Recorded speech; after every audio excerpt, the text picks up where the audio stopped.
Hello everyone and welcome back to this humble abode of gameplay and memes. Today I return to you with more Supreme Commander Forged Alliance Forever and another replay cast.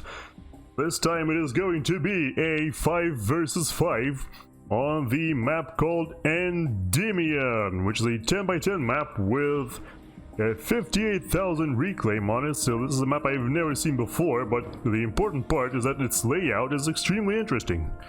As you can see right here, you can see those plateaus in front of you.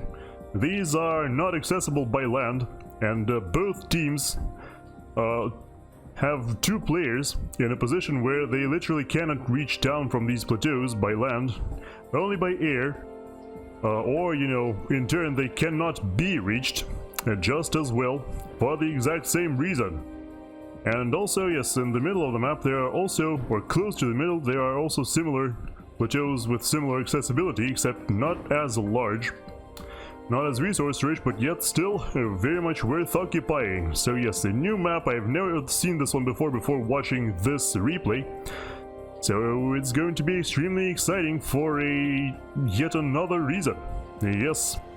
A quick reminder before we start going into the players: if you enjoy those videos and if you want to see more, don't forget to like the video, perhaps subscribe to the channel, and maybe write a comment down below. It is all greatly appreciated and helps me out tremendously. Anyway, let's go ahead and start introducing our players. Starting with Team 1 in the green corner. On the frontal plateau position, we've got ourselves freemp. At 1300 rank points, playing UEF in blues blue, going first air.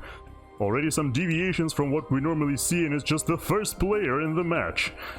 And next up, towards the middle, in the lower valley control position, sort of type of thing, we've got ourselves RO24XXX playing Seraphim in Thalassophobia blue at 1100 rank points and going first land, connecting that to the hydrocarbon power plant.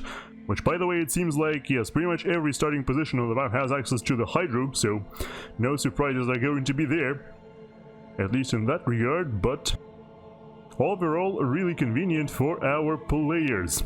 Anyway, moving on, we've got one of the top players of today's match on the western side, sort of the lower western position, I guess we can call him, because yes, this player actually has access to the rest of the map via those little passageways on the eastern side of his base. This is going to be GL_HF. At 2000 rank points, playing Seraphim in pastel pink, going first land. Moving back towards the eastern side, on the upper plateau, on the back plateau, on the obviously dedicated air position, we've got ourselves Balfron. At 1100 rank points, playing UEF in flamboyant pink and already going first air. Which is a little bit unusual for the air position, because normally first you go for the land factory and start pumping out engineers out of that, but I guess this guy has a plan, which we will witness sooner rather than later. And last but not least, for Team 1, in the corner position, this is like a proper corner position, the closest to one of the map's corners, is going to be Lyuker, who I believe we've already seen a couple times as well.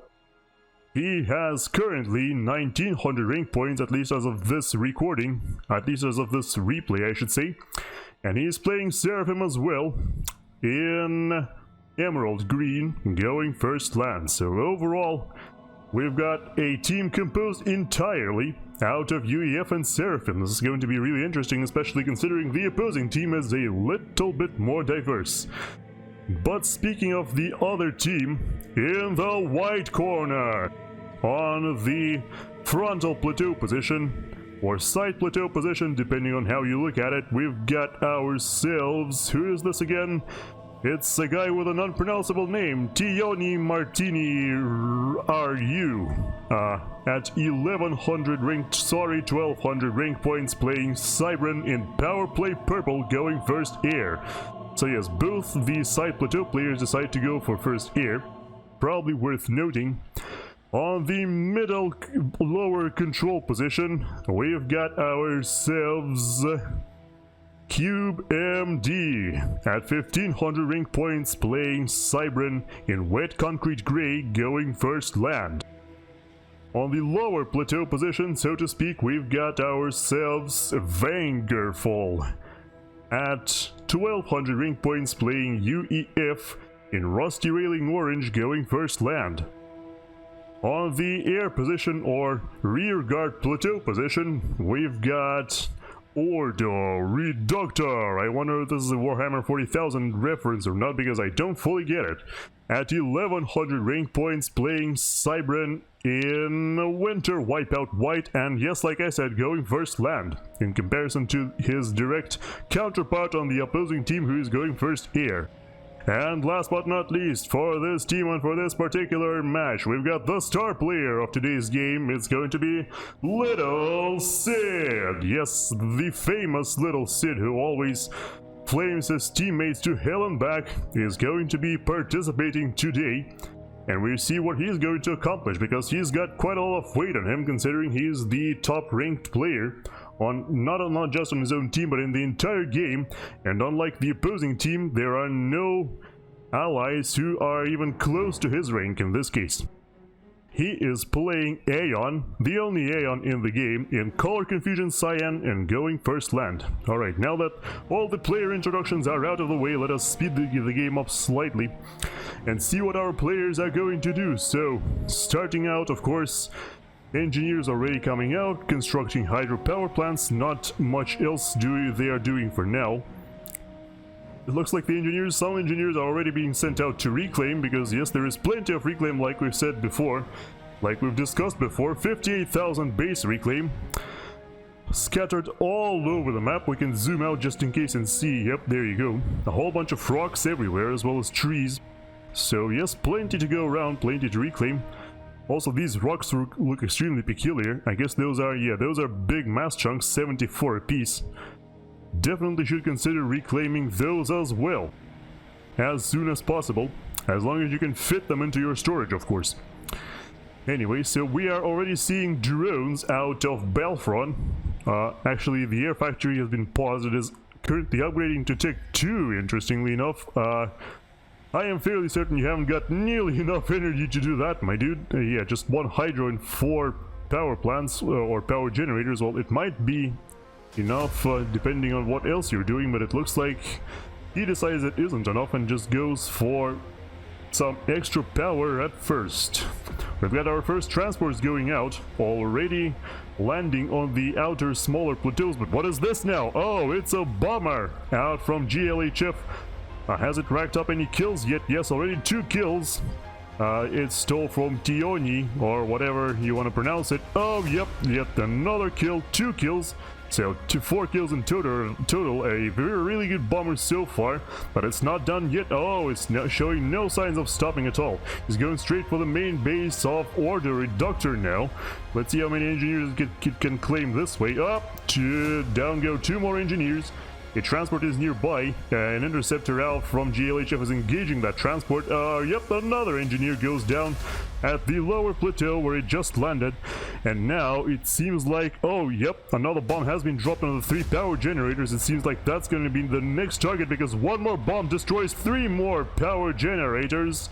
So it's an extremely efficient bomber overall. I'm really happy we're witnessing that. So yes, of course, since this map has so many inaccessible plateaus and, you know, narrow corridors that can be bypassed using air, of course there's going to be plenty of airdrops everywhere. For example, if you take a look right here, we've got another airplay by GLHF, you know, confirming his massive daddy status with that 2,000 rank points. Yes, 2,000, right? Dropping an artillery piece along with some engineers, and they're already starting work on some factories as well. Very interesting indeed. Already got a PD up, the artillery is moving up. It's going to destroy a few more mass extractors before this can be shut down. And if they manage to complete those factories, it's going to be even more dangerous for Team 2, as their plateau player, frontal plateau player, is going to take some serious damage. Okay, the bomber coming in from GLHF hopefully shuts down those engineers, except, well, yeah, it killed most of them, so I guess that was a really good bomb. However, there's another artillery drop once again from GLHF, not letting up at all, continuing those airdrops. They are targeting, well, yeah, this drop won't be worth all that much, considering, yeah, the artillery just gets destroyed and then doesn't reach anything besides just one mass extractor, but it's, you know, it is creating some serious problems for Tihionii already, as he is struggling to move his commander around in order to deal with all these. Interceptors fly in from freemp to help as well. They shoot down the interceptors of Tihionii as well as whoever might be helping him, so now the bombers aren't an option either, because now they won't be able to fly through due to all of the interceptors from freemp. Meanwhile, we've got our first, Tech 2 headquarters upgrades, as well as our first commander upgrades.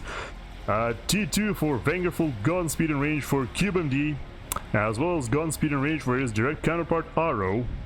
Yes, we've got another engineer drop out from GLHF once again on the plateau of Tihionii. Poor Tihionii cannot catch a break, once again being completely completely clamped down by GLHF and freemp. And would you look at that, there's another engineer drop being sent out, and this one is going to directly for his main base. Oh no, the mass extractors are in extreme danger right now. Would you look at that, they are immediately starting work on some toss point defense turrets, and those are 8 engineers, so the full capacity transport has successfully landed, is now being the position is now being filled with a whole bunch of Tech 1 PD turrets, and there is very little Tihionii can currently do, as all of the mantises that come out of the factories are immediately destroyed by the PD.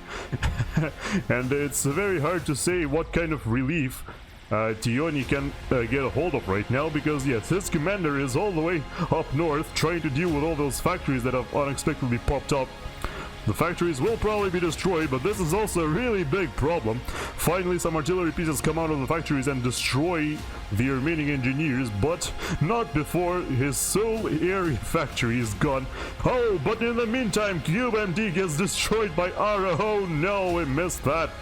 So much action on this map, you absolutely cannot bypass it. It looks like, even though, yeah, both Aro and CubeMD, from what I recall, both of them had a gun upgrade, but it looks like Aro probably managed to outspam CubeMD, considering he's got 6 factories out here pumping out tanks non-stop. And it looks like while CubeMD had a little bit more, I guess he probably built them a little bit later. The main base of Tihionii has been completely destroyed by the turrets. They are still standing there, waiting for more victims to come.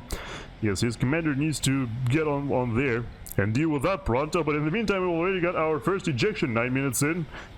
We've got another airdrop. This time it's a bunch of artillery pieces out from Lyuker into the main base of Sid, and now they will start destroying the mass structures.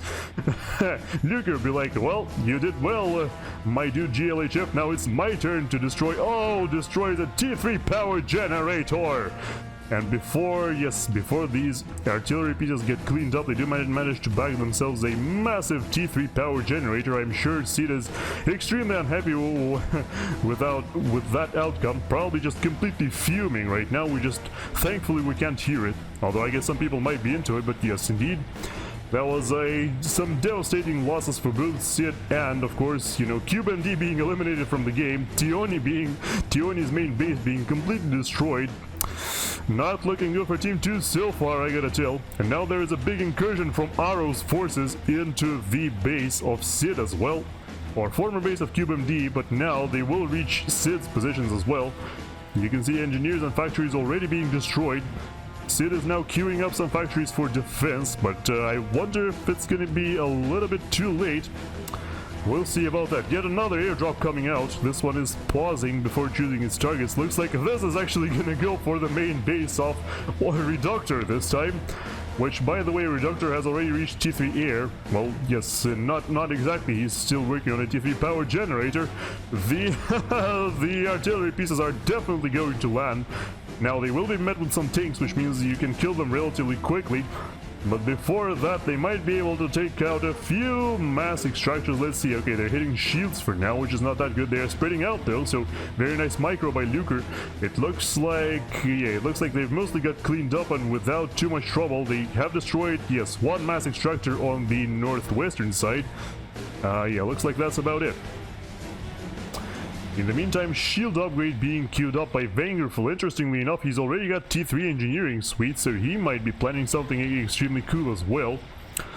Looks like Sid has made a whole bunch of attack bombers in order to deal with the invading forces of Arrow. Yes, you can currently see Arrow or Sid struggling with Arrow's massive tank battalions engaging his commander directly, already losing a third of his health. Nothing to worry about just yet, but the tanks will keep coming, and then when next time they come around, they will be supported by flak cannons, who are excellent at eliminating T1 attack bombers.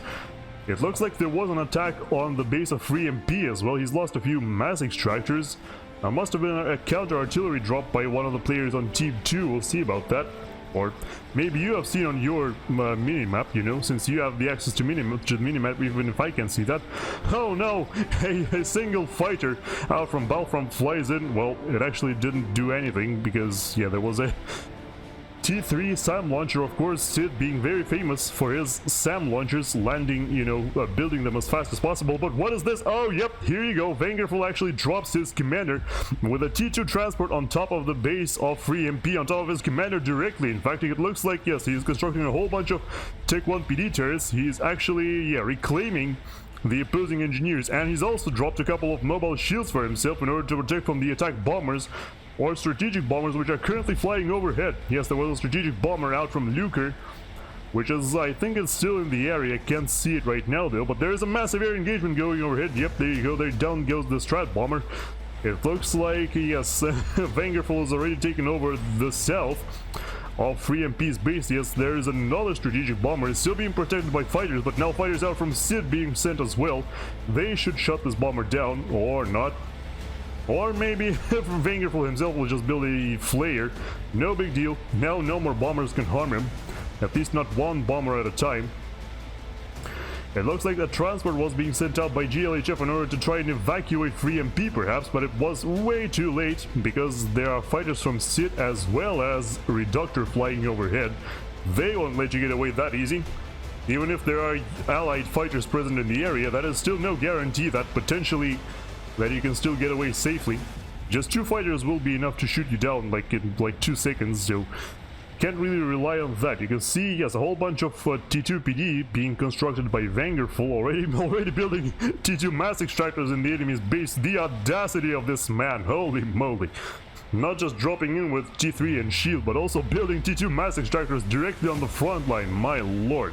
In the meantime, a massive landing incursion into Sid, and would you look at that, he is actually cancelling, yes, he's cancelling his upgrade and retreating, but in the meantime, I wonder who dies first, if it isn't Sid, or is it gonna be FreeMp? It's really hard to say right now, but turret is being built into FreeMp's face.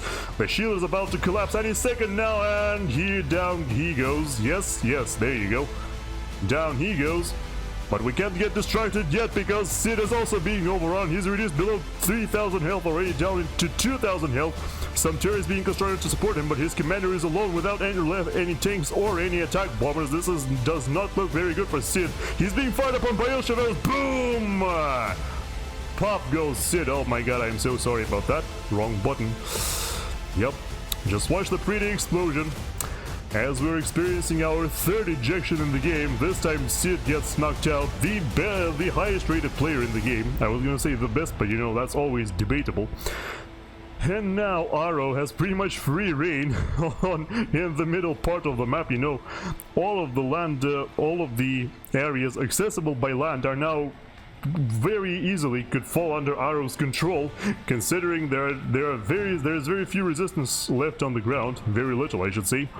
There are just a few factories out from Vangerful that aren't currently producing anything for some reason. He's upgrading to T3 headquarters, which is, you know, rather inconvenient timing, I'd say, considering you're about to get hit by a massive swarm of tanks and artillery coming in through the choke points, cleaning up all of the mass extractors is highly unpleasant. The saving grace of Vangerful, of course, is that since the base of FreeMp has exploded, we are talking about, you know, this game is no share. Share until death. No, wait, it says it's full share, but it clearly isn't. I don't know, the Supreme scoreboard is probably bugged. You can see right here, it says share units after death, which is not true at all. Because as you saw right there, when the commander explodes, so does the entire base. So not quite accurate there. lilSidlil joining the massive columns of artillery and tanks invading the main base of Vangerful. He's got a Tech 2 land headquarters, or air headquarters, that are currently being upgraded to Tech 3 as well. Not very good. A transport was going in from GLHF once again, but got shot down by the fighters out from Reductor. It looks like the commander of Lyuker is finally getting his first upgrade. So late into the game, it's going to be T2, so that's, yeah, not that big of a deal right now. Vangerful is building T3 SAM launchers everywhere, trying to make himself as safe as possible from the enemy air assaults, which of course the air assaults will keep happening. You know, this is an extremely air-favored map, I should say. Already some strategic bombers being accumulated by Lyuker. On the opposite side, we've got, well, yeah, we've still got T3 air out from Reductor.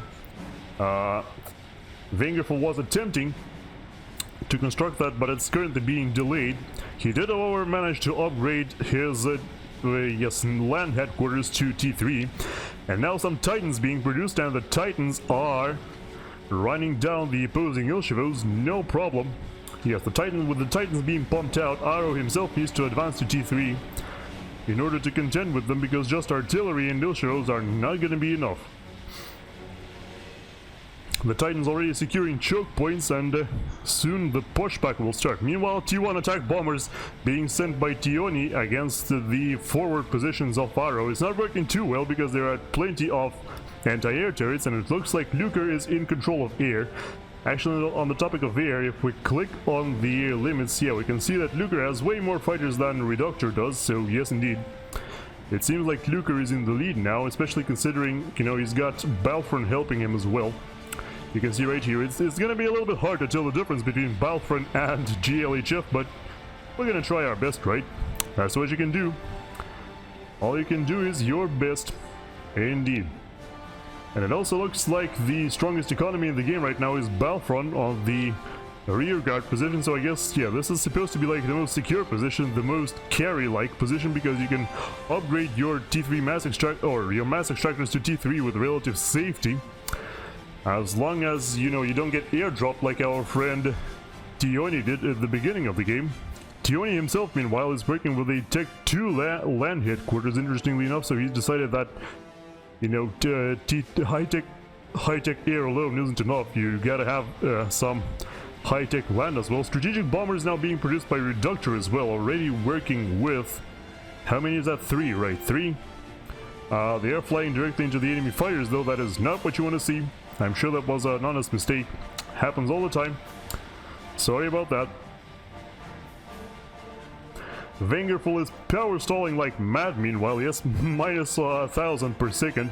Trying to construct some T2 power generators on the front line using his commander, because yes, he has in fact invested all he had into his commander, so now he's in a little bit of a pickle, because he needs to keep up those Titans with their shields, and at the same time try to occupy the plateau left behind by freemp.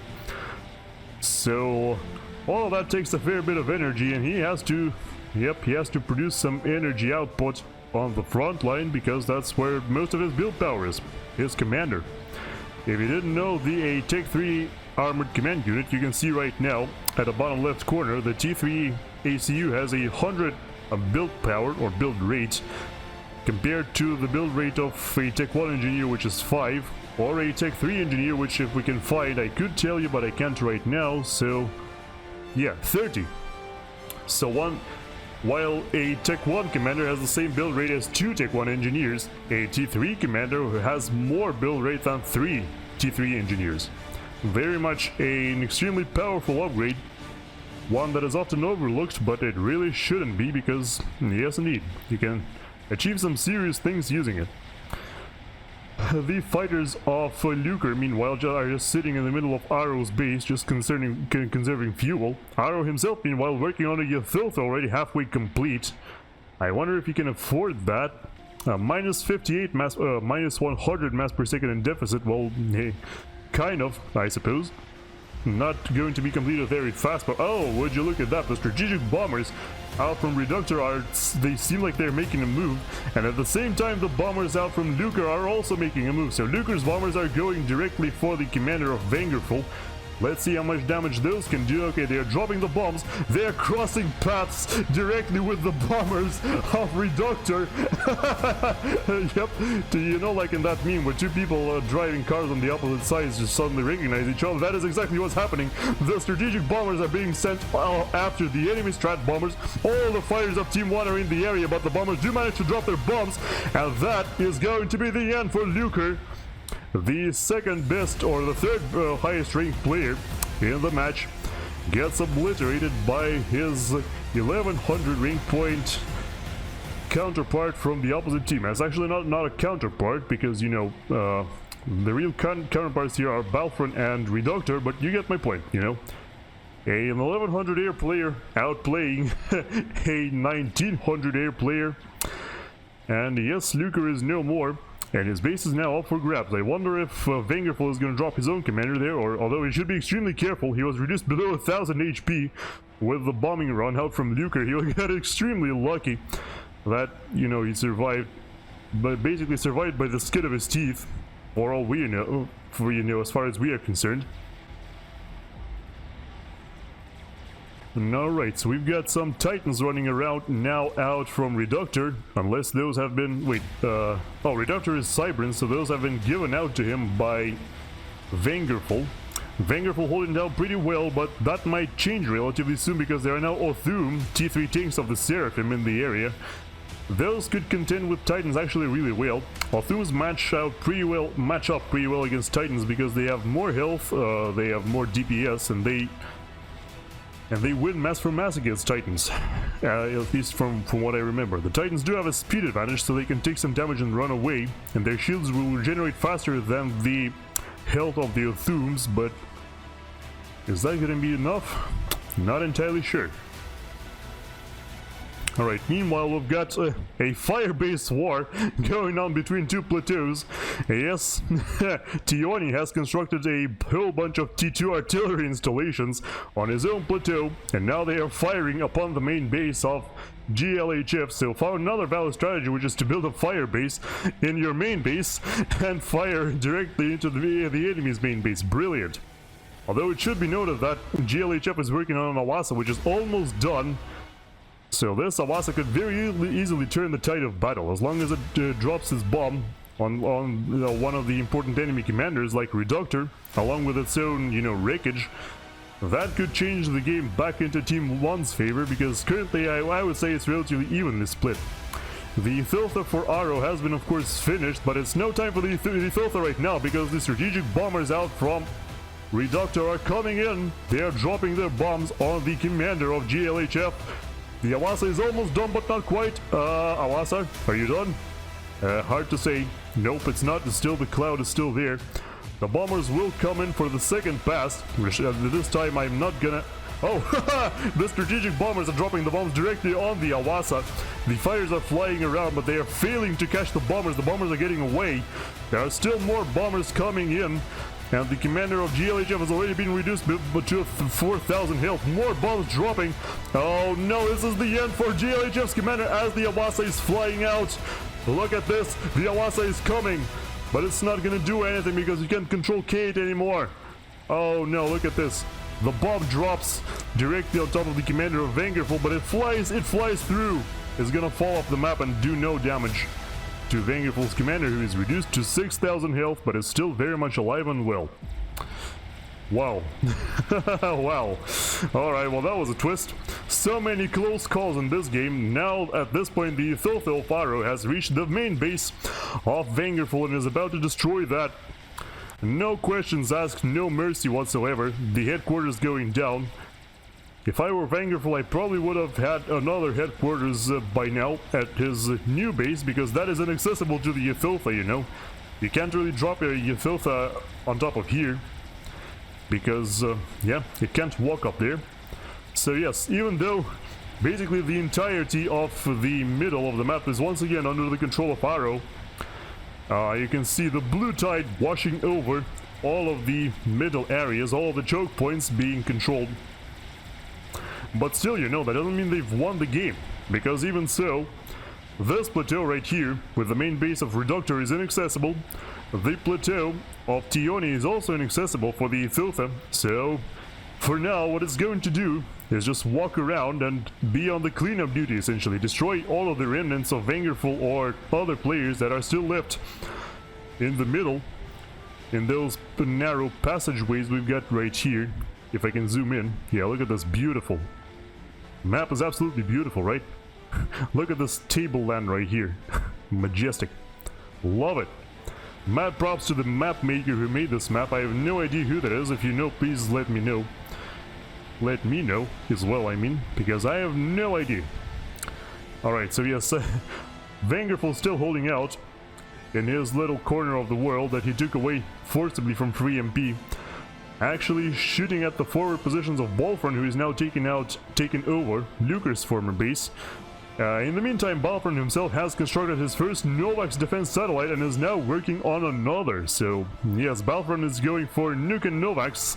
The good old nuke and Novax strategy, where you fry all of the opposing nuke defense with Novaxes and then you just nuke your enemy into oblivion. Let's see if that is actually going to work out for him or not. But in the meantime, yes, in the meantime we've got Titans still running around, still not quite being cleaned up by the Ythiltha. It also should be noted that Reductor has taken over the former base of Sid. Already T2 mass extractors every which way, so the Ythiltha should probably be sent there. You know, that's quite a few resources that Reductor is getting that he really shouldn't. Yeah, one Novax is never going to pierce those shields, by the way. You can give up now and go for something that isn't currently defended. In the meantime, oh yep, and the former base of GLHF is already being taken over by Tihioni, who finally gets revenge on GLHF by airdropping engineers on his base. So now it's going to be the reverse Uno card, and Tihioni himself is going to be taking over right on the doorstep of Balfron. Balfron is actually risking losing like T3 mass extractor to just T1 artillery pieces who are shooting from below. Yep, 2 engineers. There is no way 2 engineers can stop this, so I think this mass extractor will be lost here in a second. Let's watch it. Boom! Down goes the mass extractor and the engineer. There you go. A whole bunch of scouts and fighters, of course, still being created by Balfron.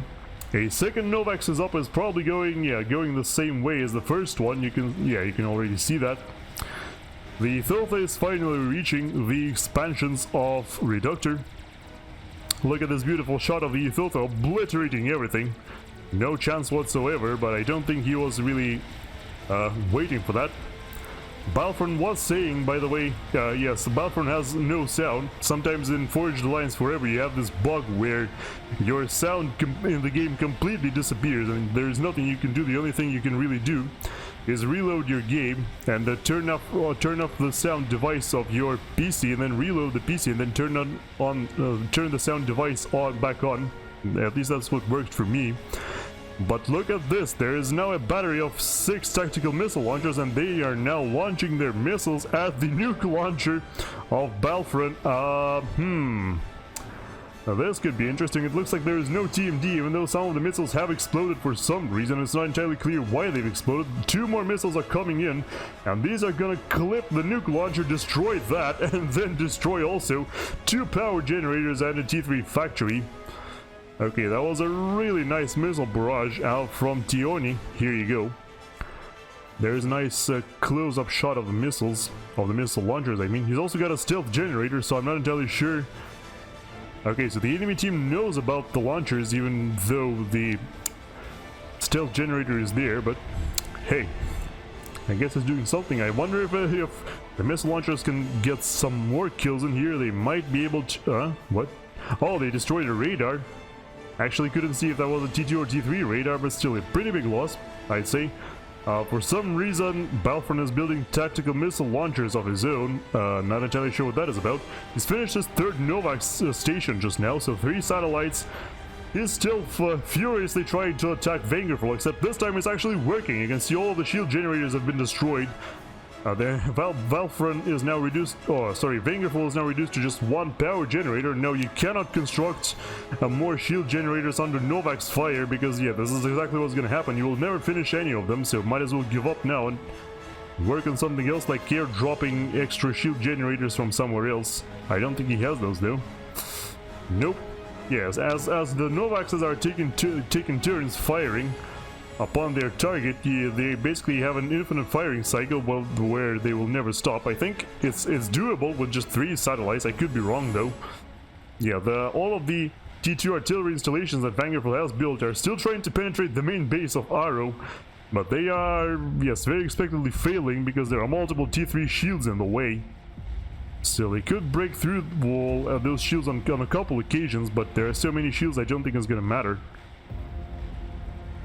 In the meantime, Vangerful is getting fried by 3 satellites. It looks like, yeah, there isn't really anything he can do at this point except just walk away and die.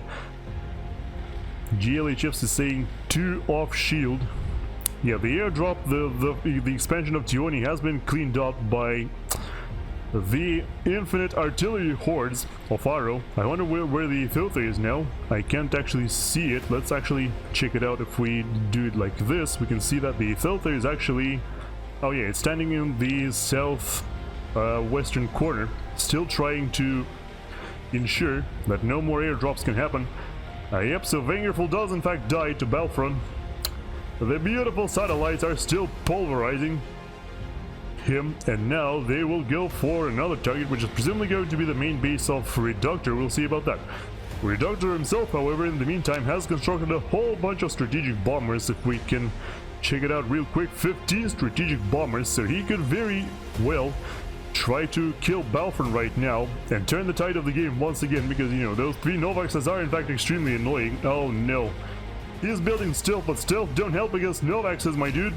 It really don't. It really don't, because the Novaxes have omnisensors on them.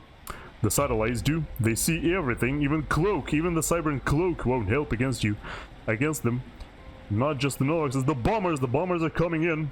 Let's get a nice little cinematic shot of the bombs dropping. Down go the bombs.